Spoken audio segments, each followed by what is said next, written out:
बेटा जा अपन माई के बुला के लावा।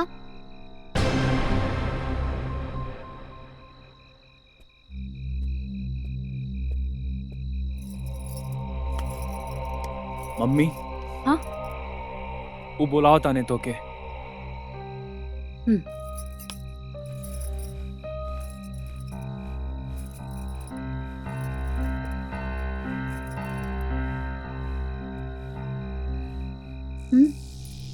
अचार के रोटी के संगे ना रखल जाला। तो के हम बतावत बतावत थक गई नी, बाकी तू अपन आदत ना सुधर लू। तू इकुल जान बुझ के करेलू कि हम तनी सरी सियाई और तो के बहुत मजा आवे।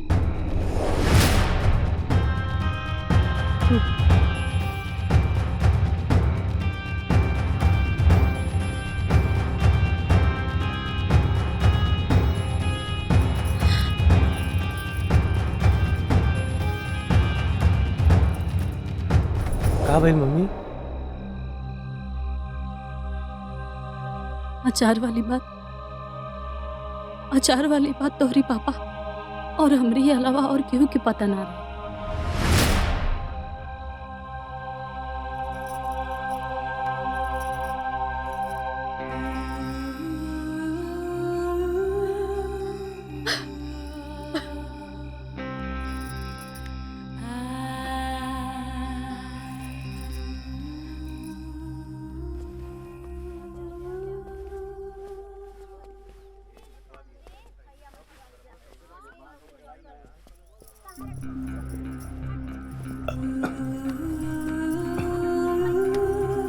का भाई? जान त गईले हो खब के रोरा के काहे खातिर बुलावनी है। देखी ना का कहता रहा। ये तो ओकरा से मिल के ही पता लगे। रुआ चिंता मत करी, हम देखा था नहीं। वैसे बाड़न कहाँ? ऊपर बाने छत पे।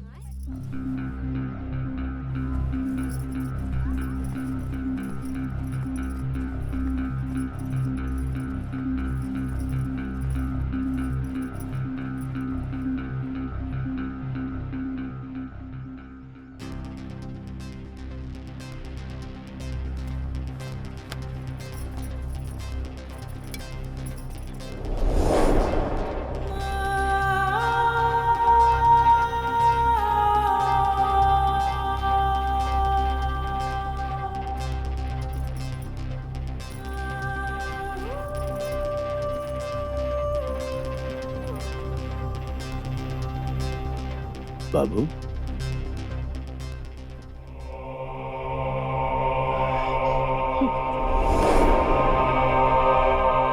अरे हमार भाई अमर, अब तू मत बोलिया कि हम झूठ बोल रहल बानी।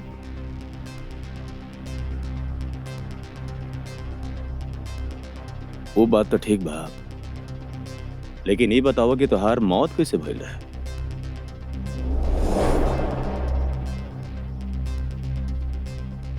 कहे से कि अबले भाई के पता ना लगल कि उनका का भइल।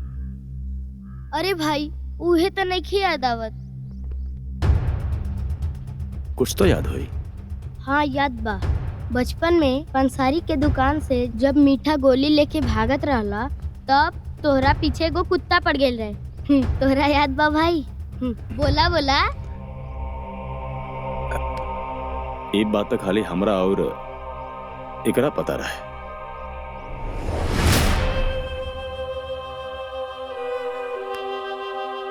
तो हमर भाई हवा।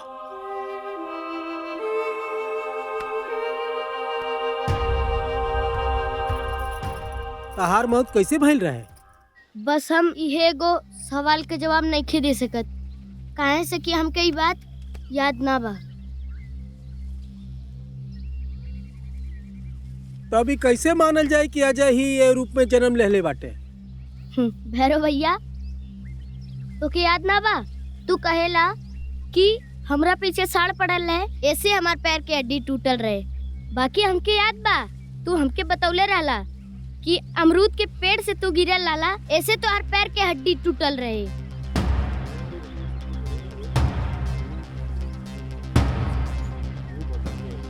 हाँ, ई तो अजय के ही पता है। उमेश ज्योति के भी हवा भुला गिला का? जब रात के जमाल खातिर हम तो के कहत रहली तब तो ना गईले त हम गईली और रात के दुकान खुलवा के जमाल लेके आईनी। याद बा भाई? सब पता बा हो। हाँ हाँ याद त बा।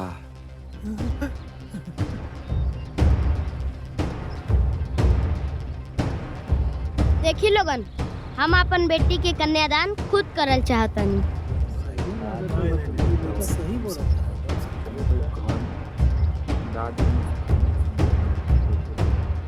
ये लड़का कैसे कन्यादान करी? अरे सुनी सब है, हो सकेला कि अजय शिवम के रूप में जन्म लेले बड़े सुनैना के कन्यादान करे खातिर।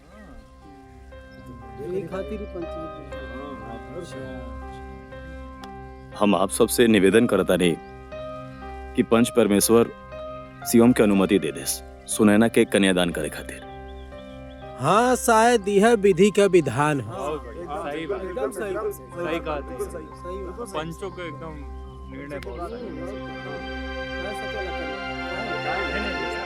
दिनेश जी, जब तक ब्याह नहीं हो जात, आप और आपके परिवार हमने के मेहमान बानी जा।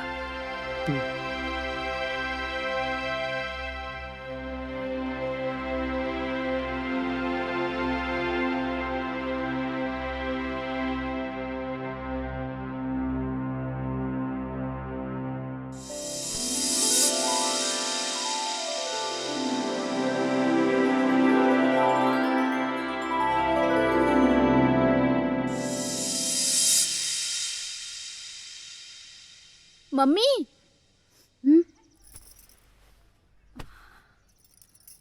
मम्मी मम्मी वो दीपक के घर वाला लोग आचार्य जी से मिलल रहले।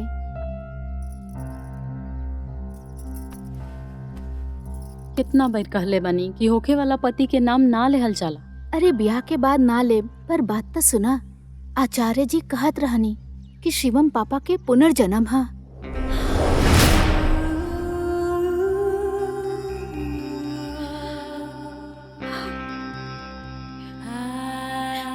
तोरा पापा के लौट के आवे के आज तक खत्म हो गए।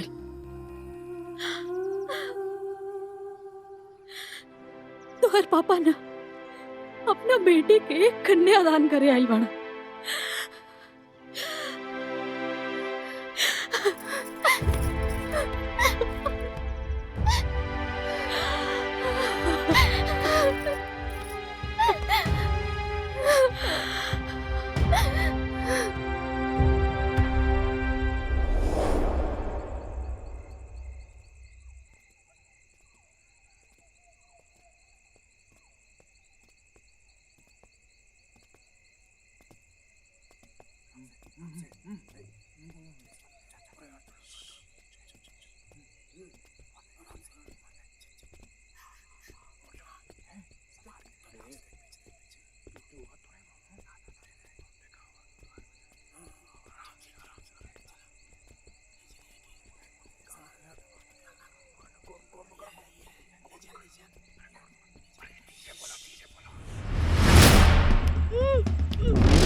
कौन आ रहा है? क्या रहा? तुम ठीक हो ना? क्यों हमारा बच्चा के लेके जाता है?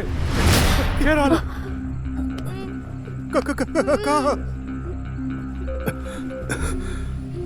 कब? अब हमने के 1 मिनट हमारा नहीं बच्चा आना, का जान रुको जी। खतरा में है। कुछ लोग हमारे बच्चा के मारल चाहत रहे, उठा के ले जाते रहे। मारल चाहत रहे? के लेके जाते रहे उठा के? हमने ये ना रहल जाई, हमने के जाए दिए घर से। हमरा लड़का के कुछ ना होई, हमरा लड़का के लेके चली यहाँ से। हाँ चलो। पापा, हमके बस एक बार कन्यादान कर लेवे दी ही।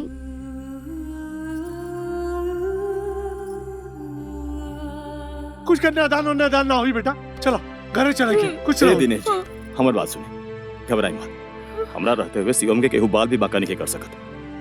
रुआ शांत रही, हम दरोगा के फोन करते रहे। कुछ भी हो जाए ना, रुको पता ना कि मारल चाहत रहे हमरे बच्चा। हेलो, हाँ दरोगा जी, जी अमर बोला था।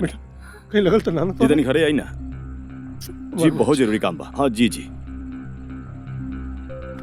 आई आई रवा, बैठी बैठी अरे बैठी लेकिन- बैठी बैठी रवा, जा पानी लेके आओ, हाँ जा।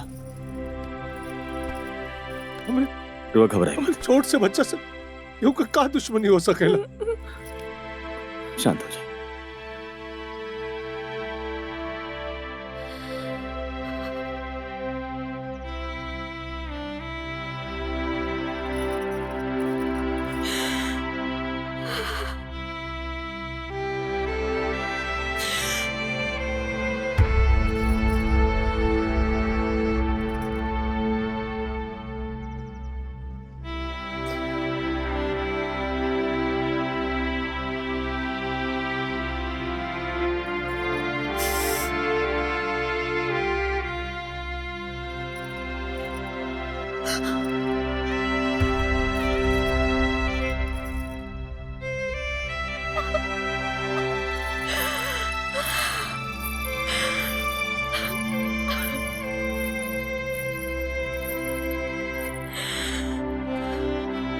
मम्मी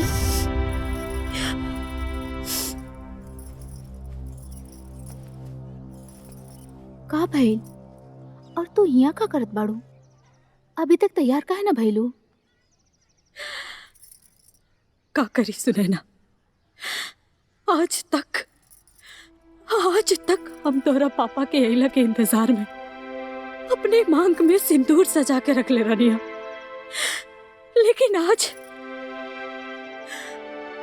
शिवम की बात सुन के ये पूरा भरोसा हो गया कि अब तो हर पापा कबो वापस ना आया। लेकिन फिर हम सोच रहा बानी कि आखिर शिवम के रूप में तो हर पापा ही बाड़ा ना हमरी आंखी के सामने। हमार मन बहुत दुविधा में बस सुनैना।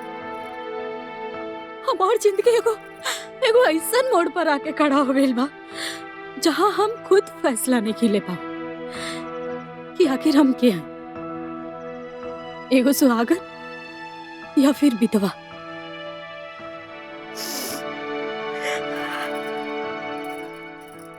मम्मी, हम आज तक तोहके सुहागिन के रूप में देखले बानी और आज हम खुद एगो सुहागन होखे वाला बानी। और हम चाहतानी कि हमार मम्मी भी अपन मांग में सिंदूर, ललाट पे बिंदी, सारा सुहाग सजा के अपने बेटी के घर से विदा करे। सुनैना,